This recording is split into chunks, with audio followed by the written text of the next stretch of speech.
मेरा नाम सुरेश कुमार मास्टर। जो बाबा साहब की आज जयंती मनाया जा रही है धूमधाम से, इस पे क्या कहिएगा? बाबा साहब को जयंती धूमधाम से मनाया जा रहा है। इस पर हमारा कहना यह है कि ये बाबा साहब बहुजनों को एक महानायक के रूप में आए, एक उद्धारक के रूप में आए, जो सदियों से 2500 वर्षों से हमें दबा कुचला को रखा गया था। ओबीसी, एससी, एसटी को, महिलाओं को, जिसको आज़ादी नहीं था, चलने का आज़ादी नहीं था, बोलने का आज़ादी नहीं था, कपड़ा पहनने का आज़ादी नहीं था, बाबा साहब को क्लास में बैठने का आज़ादी नहीं था, पढ़ने का आज़ादी नहीं था, सब्जेक्ट पढ़ने का आज़ादी नहीं था। लेकिन बाबा साहब ने बहुत अथक मेहनत करने के बाद, प्रयास करने के बाद, बहुत मेहनत पढ़ाई की है, तब उनको पता चला कि हम एक सामंतवाद मनुवादियों को चंगुल में फंसे हुए, जो हमको यह कोई देवी देवता नहीं, यह मनुवादियों का एक महाजाल है, जिस जाल में अपनी सेवा के लिए इस 85% बहुजनों को एक गुलाम बना कर रखा गया है, जिसमें न कपड़ा पहनने दिया जा रहा है, न खाना खाने दिया जा रहा है। उसको हवा के विपरीत दिशा में उनको घर बनाया जाता है, पशुओं की तरह ज़िंदगी जीने की अधिकार दिया गया था। तब बाबा साहब ने करने के बाद जब इंडिया में आए, तब इंडिया में आने के बाद यह सब देखें, तब यह अपने सोचे कि चलते हैं भाई उद्धार करने के लिए। तो उनको पानी पीने तक का अधिकार नहीं था। जो चौतार तालाब 1927 ईस्वी में उन्होंने बहुजनों को लिए पानी पीने के लिए जो खोला, उसमें भी उनको बहुत सा हत्या हुई, मारा गया। तब जाकर उनको अंग्रेज़ों के द्वारा यह अधिकार मिला। भारत में भारतीयों ने, मनुवादियों ने बाबा साहब का आज़ादी नहीं दिया हमें। बाबा साहब के नेतृत्व में अंग्रेज ने हमें कुप्रथाओं को ख़त्म कर कर हमें आज़ाद दिया। इनकी जयंती आज 134 साल हो गए इनके, और करीब हम 20 साल हटाते हैं तो 20 साल के बाद हम देखते हैं 80 साल गुजर गया देश में। आज भी हमारे बाबा साहब के मानने वाले जितने भी अनुयायी हैं, वो तो मानते ज़रूर हैं, पूजा करते हैं। बाबा साहब कहते थे कि हमें पूजने की ज़रूरत नहीं है, हमें पढ़ने की ज़रूरत है। तो पढ़ते कम है, जयंती के दिन जय भीम कर लेंगे, नीला गमछा लगा लेंगे, लेकिन वह घर जाएंगे तो काल्पनिक देवी देवताओं, मनुवादियों द्वारा स्थापित देवी देवताओं को घर में लटका कर चलेंगे। शनिवार, रविवार, बृहस्पतिवार के दिन में वह वर्णित दिनों को ब्राह्मणों को जो द्वारा डराया गया है, उसी तरह चल देंगे। लेकिन अभी भी हमारा बहुजन जो है, हमारे बाबा साहब का अनुयायी जो है, वह पूर्ण रूप से अभी अम्बेडकरवादी नहीं बने। जिस दिन हम अम्बेडकरवादी बन जाएंगे, वह दिन नहीं दूर नहीं है, तो हम प्रधानमंत्री से लेकर राष्ट्रपति तक, जिला कलेक्टर से लेकर डीएम सीएम तक हम बन सकते हैं। क्योंकि कहा गया है, बाबा साहब कहा करते थे कि हम आरक्षण से डीएम कर्मचारी बनेंगे, लेकिन वोट से हम सीएम, पीएम और राष्ट्रपति बनेंगे। वह दिन आ जाएगा। इस पर हमारा कहना है कि हम बहुजनों को एक होकर बाबा साहब को पूजने के बजाय उनके विचारों पर चलने की ज़रूरत है। जब उनके विचार पर हम चलेंगे, तभी हम एक महामानव की सपनों को साकार करेंगे।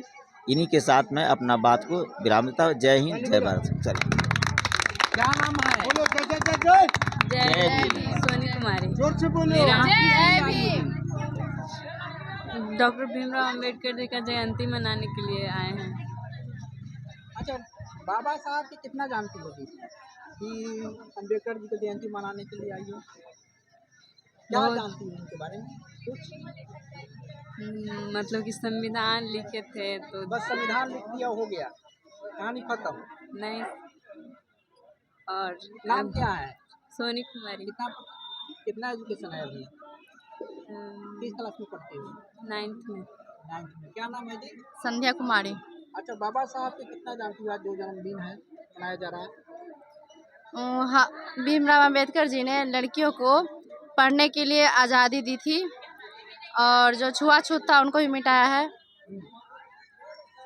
और संविधान भी बनाए थे। कुछ लड़कियां अगर बता रही, क्या नाम है? मेरा नाम सोनाली कुमारी है। आज कहाँ आई हो? भीमराव अंबेडकर का जयंती मनाने आए हैं। जयंती क्यों मनाया जाता है? जयंती इसलिए मनाया जाता है क्योंकि भीम जी का यहाँ पे भीम जी ने ही देशों का सुरक्षित करवाया है, उन्होंने ही करवाया है ये सब। क्या नाम है आपका? स्वीटी कुमारी। अच्छा, आज अम्बेडकर साहब का जन्मदिन है, मनाया जाता है, लेकिन हर जगह मनाता है और भी पुरुषों को भी कम मनाया जाता है, क्यों ऐसा?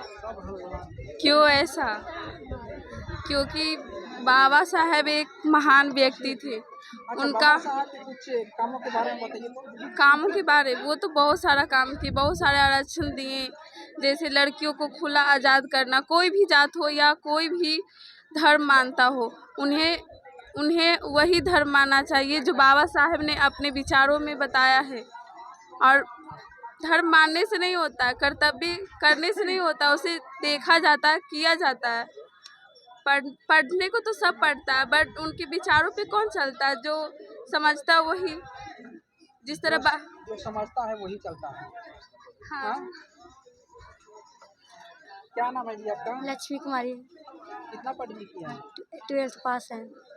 12th पास है। बाबा साहब का जयंती मनाया जा रहा है, आप ही आई हैं, उनके बारे में क्या जानती हैं? जैसे बाबा साहेब दिए हैं हम लोग को पढ़ने की आज़ादी, घूमने की आज़ादी। पहले कुछ नहीं था, पढ़ने के लिए नाम पर लड़कियां लोग के घर में मारा पीटा जाए कि कहूँ न जा सकती है। तो क्या नाम है आपका? मुस्कान कुमारी मेरा नाम है। पढ़ती है? हाँ, किस पढ़ती क्लास में? 12th पास हो गई, बोर्ड का परीक्षा दी। 12th पास कर गई हैं। हाँ। अच्छा, बाबा साहब के जयंती मनाया जा रहा है, आप भी आई हैं, उनके बारे में कुछ बोलिए। भीमराव अम्बेडकर संविधान निर्माता थे, उन्होंने पानी पीने की आज़ादी दी है। और भीमराव अम्बेडकर एक महान पुरुष है जो बीएड पीएचडी करके उपाधि प्राप्त किए हुए हैं। भीमराव अम्बेडकर एक महान महापुरुष भी हैं, उनका आज जयंती मनाया जा रहा है। भीमराव अम्बेडकर सभी को आज़ादी दिलाए हैं और उन्होंने साक्षर सभी को बनाने के लिए अधिकार दिए हैं। भीमराव अम्बेडकर एक महान पुरुष थे और वे कितने दिक्कतों से वो अपना पढ़ाई पूरा किए, फिर वह एक महान पुरुष बने। देखिए और भी है कुछ बचिया, इनसे बात करते हैं। क्या नाम है आपका? एकता कुमारी। पढ़ती हैं? Yes sir. किस क्लास में पढ़ते हैं? 9th में। अच्छा, बाबा साहब क्या जयंती मनाई जाती है? हाँ, मतलब कि बाबा साहब का जयंती इसलिए मनाया जाता है क्योंकि बाबा साहब आज हम सब यहाँ बैठे हुए हैं तो बाबा साहब की बदौलत से बैठे हुए हैं। अगर बाबा साहब नहीं होते तो हम सब यहाँ इस कुर्सी पे यहाँ पे नहीं बैठ पाते। लड़कियों को पढ़ने के लिए और मतलब कि लड़की को कितना छुआछूत के भेदभाव की तरह ऐसा मतलब किया जाता था, और अगर बाबा साहब नहीं होते तो यहाँ पर हम सब नहीं होते। अच्छा, महिला स्कूल कौन खोली है पता है आपको? क्या नाम है आपका? निशा कुमारी। आज किस लिए आई हैं यहाँ? बाबा साहब के जन्मदिन। बाबा साहब की जयंती मनाने। आप कहाँ से आई हैं? बरियारपुर से प्रीति कुमारी। आज जो आए हैं किस लिए आए हैं?